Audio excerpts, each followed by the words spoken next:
ሰላም ሰላም ተማሪዎች እንዴት ናችሁ? ዛሬ ደግሞ ይሄን ጥያቄ ይሰራላችኋለሁ።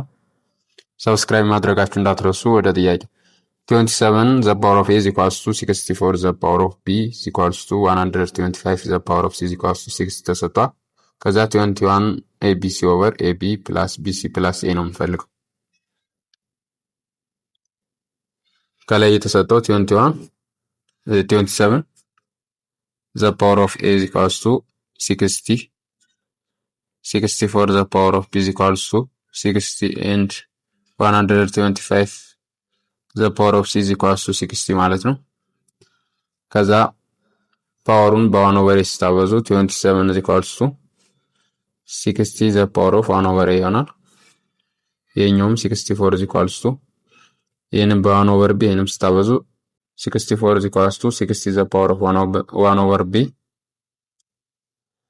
125 is equals to 60 the power of 1 over c ይሆናል። ከዛ 27 times 64 times 125 ማለት እነዚህ ሶስቱን እናበዛለን ማለት ነው። 60 the power of 1 over a times 60 the power of 1 over b times 60 the power of 1 over c ማለት ነው። 27 ከዚህ ጋር እኩል ነው። ይሄኛው ደግሞ እዚህ ጋር 125 ደግሞ እዚህ ጋር እኩል ስለሆነ ማለት ነው። ይሄ ማለት ደግሞ 3 the power of 3 ማለት ነው። 4 the power of 3 ማለት ነው 64 is equals to ይሄኛው ማለት ደግሞ 60 the power of 1 over a plus 1 over b plus 1 over c ማለት ነው። ይሄ ደግሞ በሌላ አገላለጽ 3 times 4 times 5 the power of 3 is equals to 60 the power of 1 over a plus 1 over b plus 1 over c ማለት ነው።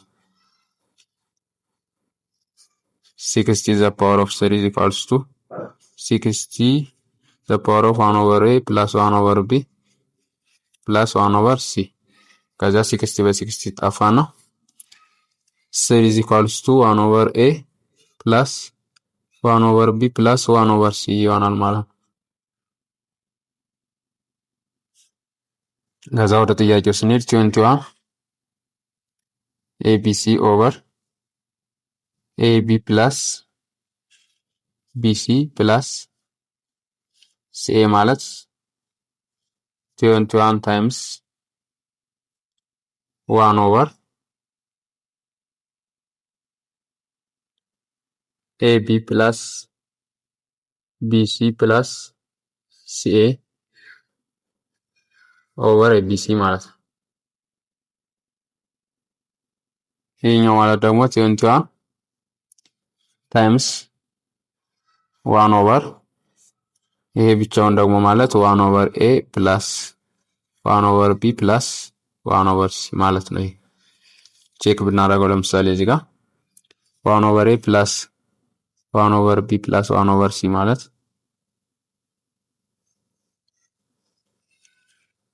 እዚህ ጋር abc እንወስዳለን። abc በa ሲካፈል bc ማለት ነው።